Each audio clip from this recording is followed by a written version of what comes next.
The Norfolk Business Show with Danny Snelling.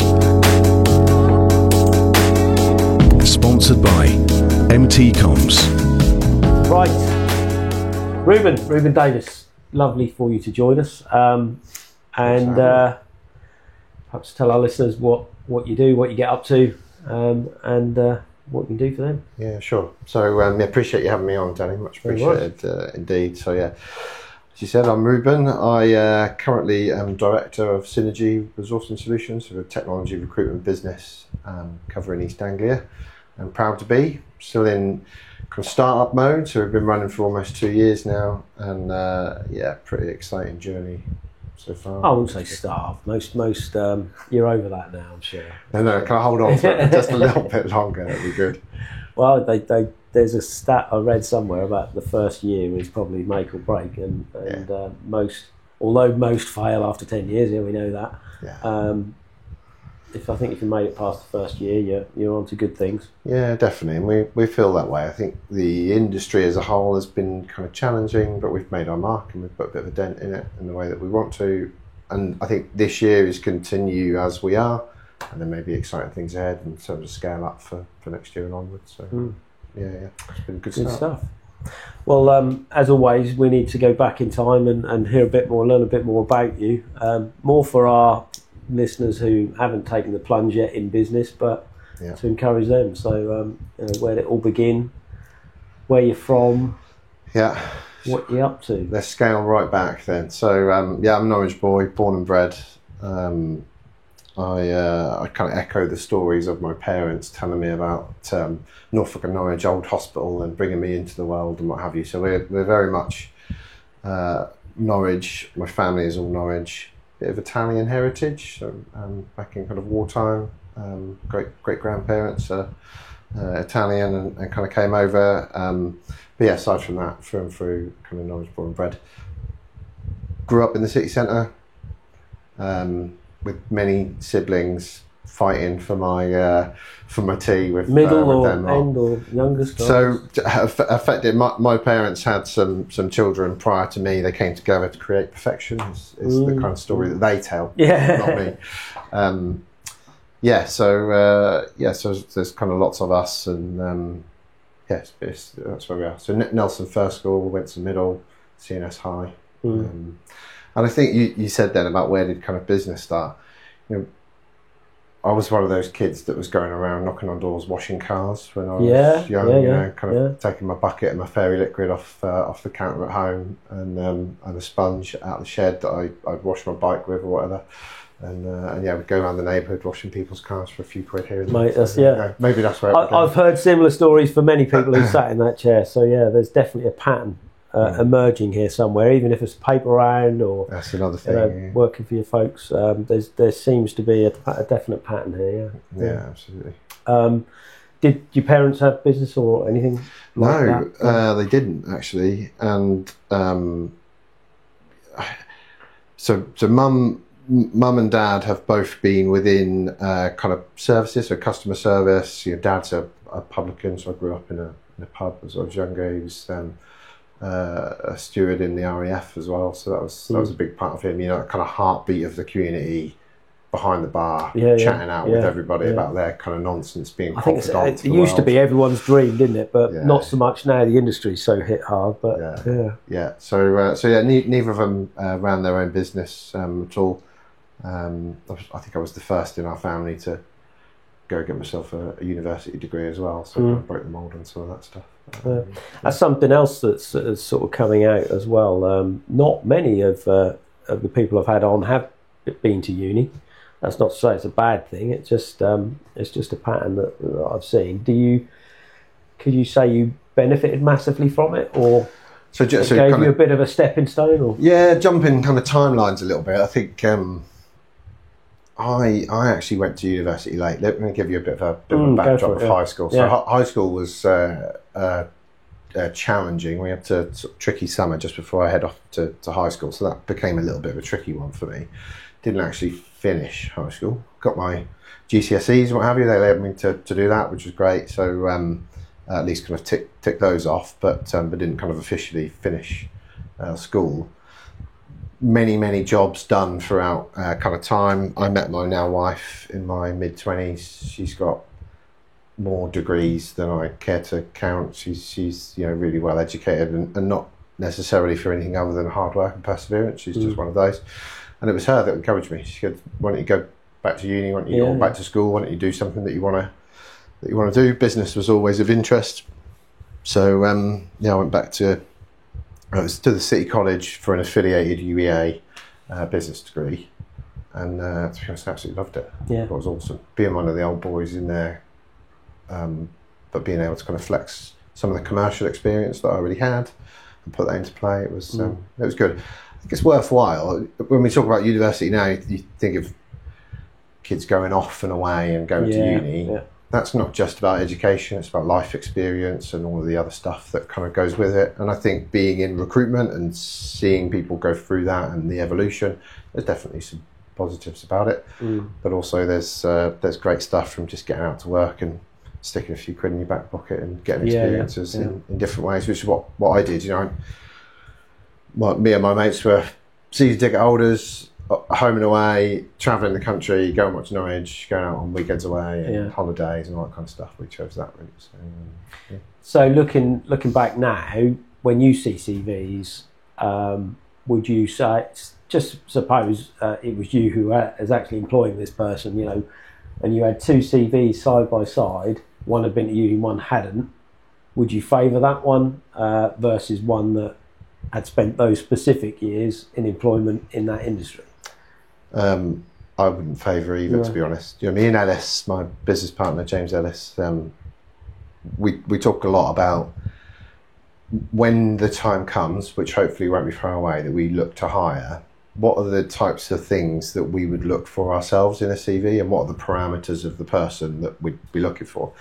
And we've actually said that probably the first thing that we'd do is scroll down to interests and hobbies. Those individuals that have got something that they're passionate about and they're interested in. So if they play golf, they got a job, basically, is that it? Well, no, because others would say, well, if they've got a low handicap, they spend too much time on the golf course and not other work.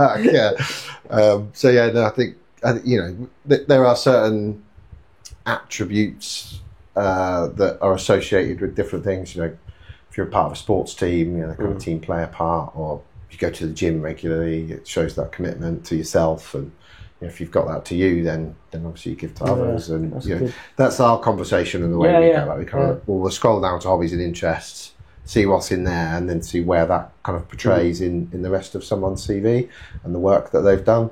And we could go for someone who's mega experienced in our industry, or someone who's bright and ambitious and passionate and keen to learn. Both could possibly work well either way. I know they're all individual. It's just I'm always interested to know, and certainly neither of my kids went to university. Whether that was a good thing or a bad thing. And there's no one way or the other, is there? No, there isn't. No. Certainly, both seem to be doing all right there anyway, without it. Yeah. Where were we up to? You went to uni, and obviously, didn't go to uni, but you'd done your bachelor's. Bachelor's in business management. And must have been it's a good subject to do, obviously, because it can be put to so many uses in so many different industries. But did you know at that point you wanted to go into recruitment, or is it? No, I don't. And I don't know that anybody ever says, "Oh, I'd love to get into recruitment." I don't think that's necessarily a thing. For me, it was around it was business consultancy that I wanted to get into. And at that point of doing my degree, I was a fairly senior manager at Capita, running a sizable team. I think it was 6 or 7 managers underneath me, with around about 95 staff in total. So busy, and that degree lent itself very well to what I was doing at the time in terms of kind of leadership and management and some of the commercial aspects. And then was headhunted actually to take on a role in recruitment locally, which wasn't something I'd looked at, but it's the consultancy bit that I'm driven by, that I enjoy the most. Delivery gives a wow and kind of pat on the back and there's kudos, but there's often a lot of journey before you get to that point in the kind of consultancy piece for clients longer term. and that was what I was brought into when I first had the conversations around around recruitment. So you work locally for a firm? Yeah, so I've done 10 years in recruitment, tech recruitment. So Cooper Lomas, Pure, went off to a couple of others, one in London as well, just before we were starting Synergy. So yeah, I've done plenty locally as well. So what gave you the shove to actually start it? Or so I think that no one should enter into it lightly, is what I realise now. But I think for me and for Ellis, it was about trying to cut back some of the bureaucracy, the KPIs, the vanity metrics that are related to recruitment. So for us, it's not all about fees and money. It's about the long-term partnership, the genuine consultancy, the helping businesses to grow and develop. And that's not done in an instant, and it's not done on a KPI measure. You know, it's the ones I know, certainly, well, not all the ones, I'll be honest, but the ones I know of, they certainly do seem very salesy, very number focused. That's obviously a good thing for a business, but for a client, perhaps not so much. So, you know, it's... I mean, we really try... You have to sell. At some point you have to sell. Oh, yeah, of course. But we try to do it in a way that is just very natural and very conversational. It's more about understanding your business, your objectives, where you're trying to get to, what challenges you faced in the past, why you may have faced those challenges. Being able to unpick particular challenges for a client to enable them to actually hire the people they need might not be anything to do directly with recruitment. It could be lots and lots of other kind of bits and pieces. And I guess what the client thinks they want is not often what they need. We call it the wish list. Job spec that comes through is it's just a wish list. And the thing with that as well is if you're recruiting, you give out your job spec that's just a list of demands. It's not going to engage people. It doesn't tell them your story, who you are, what you're trying to achieve, the exciting things that they'd be involved with, what the culture is like. Very rarely does it give enough of that. And actually that's the kind of key key to it all in terms of talent attraction. Well, I want to delve more into sort of CVs and everything else in a little while, but let's continue the story. So what gave you that push to sort of start it? So I spoke with Ellis. I think both of us had some frustrations at the time around recruitment and what we were doing, and we wanted to give it a go in our own way and put our own spin on it. Ellis worked with me for a short time at Pure, got on well. He's a really talented recruiter. He's a great guy as well, and we're very yin and yang. We balance one another quite well. That's why he shoved you forward to do this. Yeah, that's it, mate. Yeah, you were the face, he was the voice. Norfolk show yesterday, he was doing the same thing. We would love to step up in front of 100 people and have a conversation about recruitment or some of the value-added services. Yeah, so we had the conversation. We didn't enter into it lightly, in all fairness. It was something in the pipeline for maybe 18 months. Maybe we should have took a leap a little bit sooner, maybe not, but we put ourselves in the best position that we could to structure things correctly and go about it in the right way. And it's been good so far. It's a mega competitive market. I bet. There's a lot of us, and when you say we're doing things differently, it's often something that people have heard before. So it's getting that message across about how we are trying to be genuine. What about just niching? What was that? Very much from the start, what you wanted to niche in? Yeah, so I mentioned it before about passion and interest for people. I've been interested in technology, and I fell into the recruitment world in technology a decade ago. Back then it was embedded engineering, low level kind of hardware, electronics, and kind of embedded tech, which is pretty cool. And I've done kind of full stack of development languages, right the way through to kind of web and front end, UX, UI. And then you end up doing a bit of IT support and infrastructure and data. And what I love about the experience that I've got across all of those is that my expertise is tech. And when I talk to a client, I can talk about holistically the kind of whole lot, which is quite a unique position to be in. So for us, it was very much tech. And if we look at our landscape locally, we are only tech and we are only East Anglia. And we're quite unique in that. So, But it was that you decided that from the start. That's what it was going to be. Yeah. And is Ellis's experience in that field as well, or is it? Yeah, so he's got a slightly more varied background, more kind of commercial. He's done a good 3 years or so within tech as well. So yeah, it's something we know well and we feel quite knowledgeable on, which is good. If you look at the variation of businesses across Norfolk, not everybody is overly au fait with tech. You must experience that as well. Absolutely, in your own way, being able to give an impartial view and some advice is quite nice to do. So. So 18 months in the planning, did you sort out the name early on and the limited company and the website? I'd love to go through the iterations of name and what we were coming up with, and the logo and what that means and how we want to portray ourselves. That took some back and forth. And I think we wanted something that was kind of punchy and represented that we are about collaboration and it's about being a part of a business and their journey rather than a transactional relationship. And it is, working in synergy with you and your business as best as we can to get you the right outcomes. And even the matching ambitions tagline is, businesses are ambitious and so are individuals, and just trying to align those in that path to kind of go on with. So but no, it took a long time. Yeah, I'm sure. Long time. And did you save up a bit of a comfort blanket before you took the plunge, or because that's sort of most people's biggest resistance to starting a business, and that is not having that safety blanket. Yeah, and so you got a family, haven't you? So yeah, and that was a big part of the 18 months was effectively going to get a few quid in the coffers for a survival fund, which I'd absolutely encourage anybody to do if they're looking to start a business. I think it's more about mindset, isn't it? If you've got that, then you're 100%. You're not feeling under so much pressure. And if we're talking about the way that we want to go around our sales and it being very quality driven and consultative, when you're under a lot of pressure, that's hard to do because you don't it's just need the financial pressure as well. So yeah.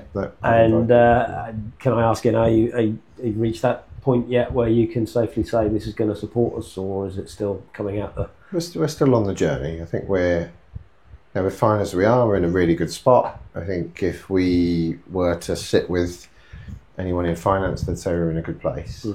But it'd be really easy to celebrate and take your eye off the ball and not kind of sort of kick on. So I think, like I say, the next 6 months for us is key. Keep growing, keep delivering, bringing on good clients, and then we can look to scale next year. That's the hope. So types of clients then, what are you looking for, and what are you, obviously technology, but I guess there's an element of technology in almost every, certainly big business, because they're all going to need their IT department or their someone to look after that technical bit of kit.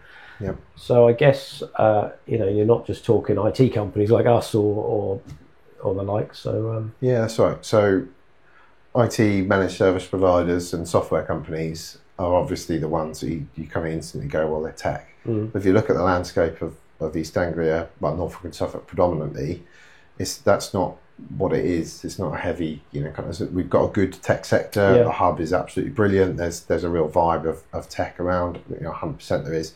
But actually there's a lot of SMEs across different sectors that have tech people in there doing great things. So some, might be a financial services business that's building out their own bespoke applications internally, or education sector. We've done a bit around business intelligence and data analytics and reporting.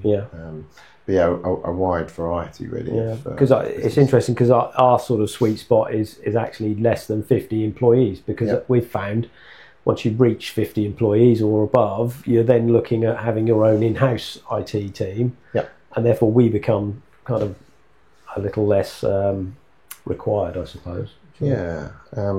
But I guess even in your sector, you start to diversify slightly and add a little more value. I think where some of our client base has come from is that they've worked with an MSP or a software company to build business system that they need, and then they've gone, well, actually, if we take a little more control of this internally, we can maybe scale up a little quicker what it is that we want to achieve. Yeah. I've done a bit of work around that for clients as well. So but I love the variety. Yeah, I was thinking actually it's quite a small niche, but actually now thinking about it like that, it's not, is it at all? Because there's so many sectors that have. Well, every business needs computers, and every business needs technology. Yeah, and depending on your size and what you do and the availability of technology, you might buy some stuff off the shelf and have internally, but you might want someone to manage that, or you might want someone to heavily automate some of the processes in the background, which is a big thing at the moment. AI and automation, which often get confused with one another, but they can unlock so much in a business. But sometimes it's hard to know where to start. And I've had conversations with a client recently, professional services business.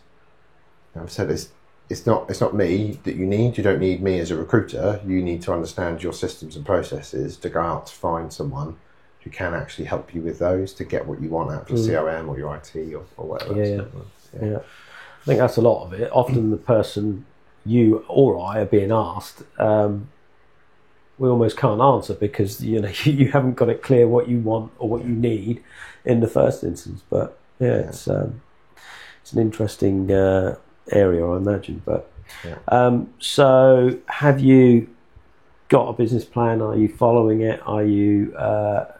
You must have a business plan, having done the business degree. But we do, and. How quickly did it go out the window then? I'll ask you that.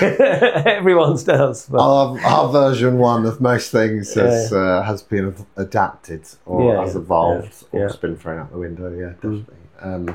So what we've done as part of our kind of growing up and maturing a bit as a business is we've actually got an external consultancy that's helping us. Okay. So we've defined our kind of 3 and 5 years and what we want to achieve. We've got some product ideas that we can give to clients for free that bring them value. So when we say about value added, we're actually serious about that. And instead of it being us on the phone talking it through, we've got some packs that we've developed that we can give to people to help them with their talent attraction and some of the retention stuff that they might need to do. It's about kind of maturing and kind of leveling up the business a bit. So going through a little bit of a rebrand, nothing major is going to change, but I think one of the things that has been highlighted to us over the last 6 to 9 months or so is that when you meet us and you talk to us and how we are and our approach, that's not necessarily how it looks on the website. So we're trying to get those things to kind of be a little bit more aligned with one another. So a bit of an evolution of growing up, I guess, of the business. And anything changing on the horizon within the business, or is the next step to perhaps take someone on, or? Yeah, I think taking someone on would be fantastic. I think if we can get ourselves in a position where we can bring in a member of staff, I think that would be a real kind of rubber stamp as to how well things are going. It would be a thumbs up. We're not in a rush to do that. It needs to be the right person in the right time. But that's definitely something for us. And would you assume that person is going to be general admin or sales, or what areas are you good at? What areas is Alice good at? Where do you see the help is needed first, if you like? Yeah. So I think we would want to bring in a recruiter, but whether that person is junior and grows with us or experienced and kind of brings all of those skills is kind of undecided. It depends on the type of people that are available and want to talk with us. Being completely honest with you, being in a startup business, I'll hold the startup label for a little while. Being in the startup business is different. You could go and work for. Well, you do everything. You do. At the moment, you're doing everything. And if you come to join us, you've got to be up for that challenge. And there's no polished yet. There will be hopefully fairly soon. There's no polished marketing collateral for you to dip into and use. Yeah. And when it comes to sales strategy or it's not defined. The training packs aren't there. One of the great things that we do have as a member of Team Network, which is about 500 recruiters that we're a member of that kind of network. We've got access to apprenticeship levy, so apprenticeship could be a way for us to be able to give people textbook training and development in the kind of recruitment space. So, yes, we're it's more about the personality. Of course, yeah. We say it out loud to our clients all the time. If you can hire for attitude and train for skill, you're in a better place. Well, touching on that, just talking again about CVs and how people are chosen. It's always intrigued me about CVs. Do you give much advice in that respect and how to write them, or do you see them as saying, ugh? Yeah. One of my favourite things to do still is to take a CV that doesn't necessarily look how it should and to work with a candidate on getting that right. Yeah. That candidate might be in their teens, they might be in their 50s. It could be anyone from any background. They're the ones that are most rewarding. And we've got a chap that started a few weeks ago with a big client of ours, exact situation. He's not written a CV for 10 years. Mm. And although the bones of it were in there, it's all over the place. It's really nice to be able to strip that back and say, actually, we've been on the phone for an hour, spoken to you, and this document isn't you. These are the things that I see that are you and that you should kind of get across. And that's a really good thing to be able to do. But it's difficult. You might have hundreds of CVs. One job advert out on a Friday afternoon might get 150 applications. You've got to be quick to stand out in that and get the message across really concise and clearly. And any tips or advice you could give someone writing a CV right now, or even thinking about it? Yeah, I think get what you actually think and feel out onto a page. The things that you're passionate about, the things that you're interested in, backed up with your experience and your knowledge and the things that you've enjoyed. So often you'll find CVs that say, I worked for this company does this in this sector in these locations. But it's, what did you do? What was your role? How did you influence things? How did you drive something forward? How did you mitigate some risk or loss or whatever it happens to be? It's more about that than it is about the business, about you and what you did in that company. And I encourage everyone to put in hobbies and interests and to talk a bit about what they're passionate about. People want to know that you have a family, or that you ride motorbikes on the weekend through dirt tracks, or whatever it happens to be. It's good to be personable in this stuff as well, most definitely. So. And the age-old one, social media, and clearing up your social media perhaps might be an advantage. It could be a good idea, yeah. I recall a conversation years ago where someone I knew was, I think, just employed someone and happened to see on Facebook they were pregnant. So he didn't renew their contract. And I thought, you evil sod, but... no comment on that one. But I would encourage people to check their social media. Yeah. I may have had some childish stuff with fireworks on my social media before. So. I remember once as well, someone said, I think a picture of me drunken in a worse off state on Facebook. Yeah. And someone said, well, why would anyone want you selling phone systems to them or IT to them? Well, I'm a human. You're still a person, yeah. Exactly, yeah. But it can't all be speaking. I've always been take as you find, Yeah, absolutely. But no, it's a good idea to professionally, not necessarily dress your social media, but just be mindful that a future employer is going to look at it, likely. Yeah, they're not allowed to use that against them, but they will, won't they? I mean, you can't. Yeah, there's lots to be said around what can and can't be done by an employer, but it still has an influence, I'm sure, on some of these things, depending on the environment you're in and what you're doing and whatnot. But And you'll probably be familiar with this problem, but perhaps not everyone. But in the tech world, most of us are quite geeky, don't like communicating with human beings, sat behind the desk, tapping away. That's maybe a common, I think, misconception about anyone techie. But yeah, I agree. Sometimes it's an advantage. I want to see sometimes that side of people for certain job roles. Yeah. But if I want them to be customer facing, or certainly talking to customers on the phone, I want them to be able to communicate properly. Yeah. And it's often very tricky to find that balance. I don't know, is there any way of getting that across in a CV?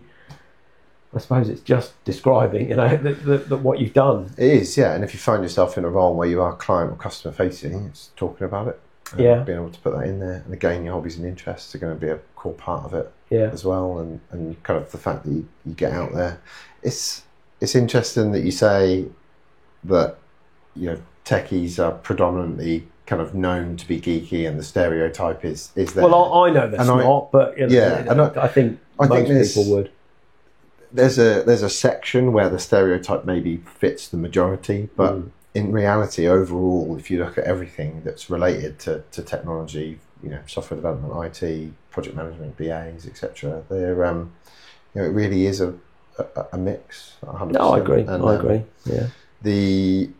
The way you kind of describe techies feels like the younger generation as well at the moment. Rather than absolutely. Yeah. I've probably told this story a few times on here, but my eldest son, he started as an apprentice for me in an estate agent, and he just wouldn't pick up the phone. He was really nervous about picking up the phone, and then he got a job on a building site, and I don't know how he done it, but he was up at 5 a.m. till 4 p.m. every day. Doing his steps, about 20,000 steps a day, covered in soot when he come home, and in those he only took a job for about 6 weeks or something, like a contract job, and it transformed him. Really, after that time, he could have conversations with anyone, he could talk to anyone on the phone. That's great, and it absolutely transformed him. So I guess some people just need that communication in the first place to get over that hurdle. We're kind of subject to our environment sometimes, that sort of stuff. The expectations. You can imagine a building site be very jokey and laughy and a bit of fun, but it helped him. It really did. So I'm an ex-tradie, so I know it well. I went off to Greece for 3 months in my late teens, and then came back with no job to do. Found myself on a building site as a tape and jointer and dry liner, doing that for a few years, and it's you definitely need to come out of your shell. Yeah, I bet it does. Yeah. But it transformed him, and then he was on the phone to customers all day long. But so where are you going with the business? I think where you said you got a 3 and a 5 year plan, perhaps longer term than that. Where are we headed? Are you just looking to keep continually, gradually growing it and moulding and adapting and? Yeah, I think that at this stage, to think anything further than what we have would be a little out of our control, but it all is a stepping stone to get there, right? So another part of what we talked about when it comes to recruiting our own people is directors and owners of the future. So being able to give people an environment where they can excel, but also where they can grow and they can develop and they can be a part of synergy as well. And presumably, I think we touched on it before we pressed record, but collaboration with others as well. Yeah. Because I guess it's difficult once you niche. If someone then, a good client then asks you for someone out of your niche, then you can at least find someone. And at this stage, we don't want to be a mini Hays that does everything. We want to stick within tech or engineering, those things that are related to kind of technology within East Anglia, and kind of keep true to that. That might change. I might eat my words in a couple of years' time and I'll play this back. But right now, that's where we kind of see ourselves. So our collaboration opportunity, when you look at SMEs in Norfolk and Suffolk that have such a variety of needs when it comes to recruitment, it isn't just technology. It's great for us to be able to go, so you need some finance recruitment. Have you spoken to these guys who are also just solely finance? It's their bread and butter. It's exactly what they do. We thoroughly recommend that you work with them, and being able to kind of collaborate and cross-sell like that, which isn't normal for recruiters, to be honest. I bet it isn't, actually. That's what we're trying to achieve. Going to the conference with Team Network last year to have 350 individual recruitment businesses in the room. To have that is just kind of unheard of. It's really good collaborative knowledge sharing. So it's brilliant to be a part. We're trying to foster a bit of that locally as well. But presumably, 3 to 5 year plan, there's no goal in sight to, perhaps sell and clear off into the sunset? Nothing like that yet? No, I mean, the clear off into the sunset bit might be nice. Have a little villa in Portugal or something for us to kind of bolt hole to. But no, nothing like that. We're in for the long haul. We want to kind of grow something that's well-known and well-regarded locally and bring people along the journey on that as well. Yeah. What would you say the biggest challenge you faced so far? I think that our economy, not to get political, but for the last couple of years has been quite tricky. Some of the challenges around that is when you're a business owner, those things really matter, and you can see the knock-on effect that it has and the kind of impact. And I think that's been quite challenging. And it's a competitive market. There are a lot of recruiters in the space.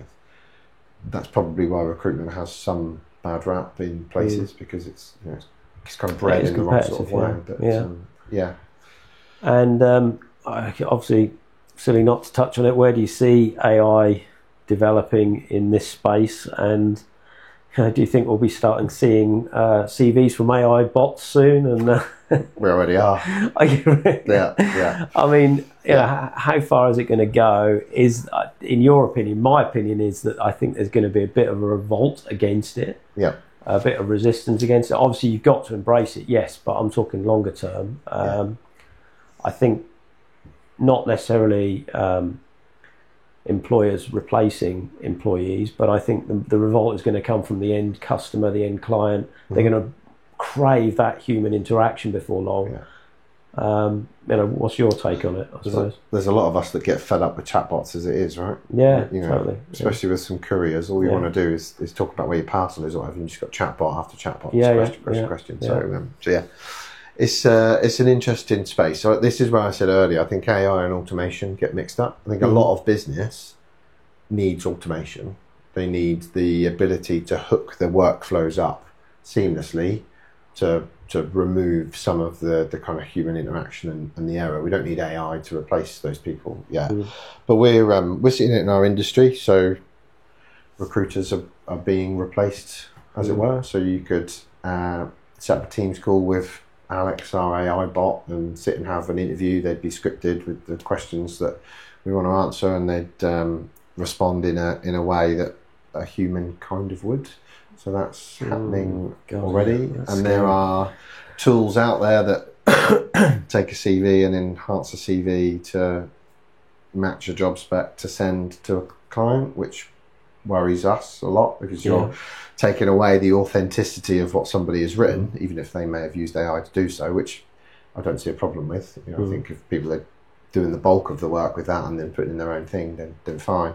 But if you're embellishing through technology what someone's written, I think that would be very easy just to upload your CV and say, can you mould this CV to for this job, just paste the link. It takes seconds. And what you'll end up with in the recruitment space is everyone's CV looking the same. And clients will be talking to people that aren't right for a job because things have been manipulated in a way that they shouldn't be. But I think overall, it's definitely AI is definitely something that we all need to pay attention to in the right way. And a lot of businesses could benefit from even.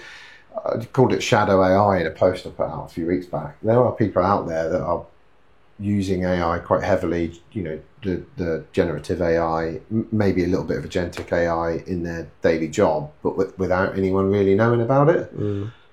I'd encourage businesses to ask the questions, and those that are interested in it and passionate about it, invest a little bit of time in understanding what they've been doing to maybe bring some into the business. From business owners I speak to, obviously no one really fully understands what it's capable of or how it can improve them, their business. But they're not fearful of it. They want to know more about it, but they just don't really have the time, inclination, knowledge to be able to use it to their advantage. So I think there's a massive gaping big hole for some almost new industry, AI consulting, to come into businesses and implement tools and services to embrace AI, because I think that's what every business owner wants at the moment. The issue is, I mean, we've thought about bolting an AI consultancy onto the side of our business. But makes sense, the issue is, it seems every week, every few days, there's some new thing that comes out. So you could do all that for that business, and then a few months later it'd be almost obsolete because it's been overtaken by someone else, and it's just almost, where does it end? Yeah, it's moving at a pace. That's the issue I'm finding. I don't want to take leaps and bounds in that direction if it's all just going to be history in a few days. Yeah, there are plenty of applications where AI could be used consistently for the long term. Oh yeah. If you think of a employee engagement, so you're in a business that's got 5,000 staff and an HR team that may be overrun with queries about contracts, pensions, benefits, etc. That feels like some kind of agentic AI could fix that. It's a pool of specific information you can ask and get your answers on. It feels like something that longer term, it's effectively a little ecosystem that they Google search into and gives you the information that you want. So there's definitely applications where it's around for the long term. Definitely. Oh yeah, absolutely. It's exciting as well. No, it is exciting, especially if you embrace it and take it for what it is. And on your other point where you said that businesses don't have the time, inclination, knowledge, etc. That's why I say if you've got someone in your business that mentions AI, talks about it, maybe is working with it a little bit, speak to them, because they do have the interest and the passion, and being able to encourage them to do that as part of their job role and maybe look more kind of business wide, you end up with a very, very highly engaged employee that's having a massive impact. That's very good advice. Any industries you think are under threat, certainly from potential your clients, from AI? I think every business could have some kind of impact with AI, but I wouldn't go out to say these guys are in trouble and they should kind of watch out for it. Not at this stage. I don't want to put my head on the shopping block with that. No, I get it. I think, if you look at your own space, and managed services, there's a lot that's kind of disrupting that at the moment. But I don't think it takes away from just wanting to pick up the phone and have a conversation with someone to resolve some challenges. A lot of clients, a lot of businesses that aren't well communicated to by their suppliers tend to look elsewhere. And why we think robots would take over that. Exactly. That's just No, you're exactly true. So, can you share an example of how you've used sort of technology to improve your work throughput, if you like? Is there anything, or are we already using it? Yeah, so we've got a bit within our CRM. So we've got quite a highly powered CRM that has lots of automation capabilities, lots of bolt-ons around the kind of legal side of recruitment, so the compliance, making sure people are able to work in the UK, for example, and doing background checks and that kind of stuff. Lots of self-service portals around that. We use a little bit of AI ourselves internally, but nothing that is dramatic, I wouldn't say. But for us, we've talked a bit about how everybody in recruitment seems to just throw technology at it rather than utilising the technology that we've got. We've got a really powerful CRM that we don't use to its fullest, so let's focus on that first and then kind of grow that. Our industry's in for disruption, definitely. I think that's half the problem, what I was saying about new technology coming out. You can invest a lot of time and effort into one thing and then something comes out to supersede it or better it. I guess there's a fear anyway. Well, that's how you get stuck in legacy tech anyway, right? So absolutely, we're in Norfolk especially, lots of manufacturing businesses with legacy ERP systems that they have made so bespoke. You're bringing something else in that's modern day. It's going to cost a fortune and be so disruptive to grow the business. And they all fear change. Well, certainly Norfolk people anyway. I can say that because I'm a Norfolk person.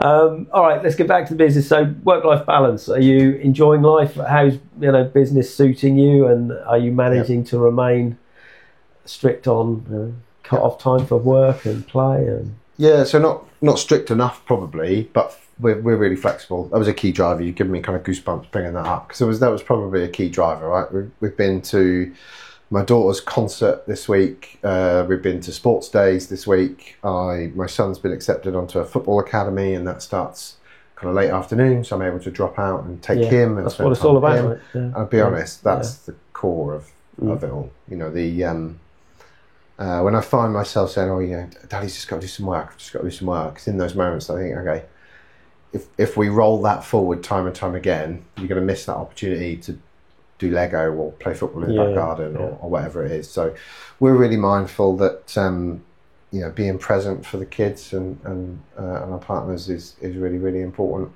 because that's the driver. There's no point in getting 10 years down the road and semi-exiting a business with a few quid in the bank. A lot of people don't understand what we as business owners go through, because we do constantly feel like everybody wants a chunk of us, or the taxman, or whoever it may be that particular day. But there is a plus side to it, and of course it is work-life balance, and that ability to decide ourselves whether we perhaps lose out on a bit of business that day because you've chosen to spend it with your family. It is, and you get to be a little more flexible around it, right? So we've kept the same school drop-off times for a breakfast and after-school club. So when I drop the kids off at 7:30 on a Monday morning, I'm working from that moment. I'm at home and I'm in it, and they get home at 4:30 with Nanny, and that's where I get to drop work a bit and go to the academy football and be there and spend that time. Doesn't mean that we then don't pick it up when we're at home. We are a little bad at kind of we're still online at 10 o'clock at night, and then wonder why in the morning you kind of feel a little bit ropey because you've not let go. But that's all a part of it, right? There's so many. I hear this line all the time. Everybody loves to see the destination, but they're not so keen on the journey you took to get there. So it's really good that people are out there, driving the nice cars, they've exited businesses, they've got lots of money, all of those things, but you don't see the journey. You're envious of that bit, but you wouldn't necessarily be envious of the journey. That's so true. It's a tough one, but we try and enjoy it and make sure we have a smile on our face. And, we're I think we're in the throes of planning a kind of dual family holiday between us at the moment, which would be quite nice as well. So nice. So how can we help you? Who are we looking for? Who can we get you in front of? Who do you think would make a good client for you, and who do you want to speak to? See if we can connect you up. So you mentioned about the one client. I mean, the business locally that I'd love to speak with to understand more about them and how they operate and their kind of culture and engagement with their staff would be Artlist. So as a software business that's gone through evolution, has purchased and rebranded and kind of moved on, but they do really high-end technology within this local market, but on an international scale as well. That's a business I'd love to speak with and know more about. I don't personally know anyone there, but I have heard of them. There we go. You heard it here, folks. Artlist. We'll try and make that happen for you. But I don't know. What else do we need to know about you finally before we wrap up? Is there the one thing that I would like to say out loud, which I've said at a few events recently, is recruitment and recruiters don't have to cost you money. There are so many things that we can do and that we can offer for free just to help. If you want to know about, we can do it in any sector. It doesn't have to just be technology. But if you want to know, like, I'm planning on hiring in the next few months, this is what I think I need. We can give you some insights, the salaries, the types of benefits, what's going to attract those people, the availability of talent, how much they move, all of those things to just make that journey a little easier. And perhaps help them decide whether they need someone now, in the future, or better to wait. And if that's the right type of person. So I think, if there's anything around talent attraction, retention, if you're going out to put job adverts out into the big wide world, rather than just casting it out into the big pond and seeing what happens, we're happy to chat about what works and how you can hook into people in the right way and try and secure talent directly without the likes of us doing it. That's very good of you. Ruben, it's been an absolute pleasure, mate. Thank you for having me on. Appreciate I hope to beat you again on the golf course soon. Oh, yeah. Okay. The Norfolk Business Show with Danny Snelling. Sponsored by MT Comms. Just a quick word from me. Absolutely thrilled with the response and feedback we've had so far. It really has been so positive. We're going to continue with it. I do just need to ask you all, please, just to take that 1 second to click the subscribe, like, follow button, share them. Just do something for me, because we're never going to be monetized. We're not going to make money from this show, and that's not our intention. We're a local Norfolk show, so we're never going to get those worldwide viewing figures that need to monetize channels. It's not about that. We genuinely are just trying to give back to the business community in Norfolk. So please do that favour for me. It will just increase the visibility of those guests we have on the show, so they get more impact from it. And who knows, if you're a future guest, then you'll get the benefit of that as well. So please do that for me. Obviously, we're sponsoring it from MT Comms. Please do keep us in mind if we can help with anything IT related, Office 365, support, cybersecurity, 365, that sort of thing. We also do telecoms, mobile, CCTV. There's loads of stuff we do. Just reach out to us and ask us if you can help with anything. Thank you, guys.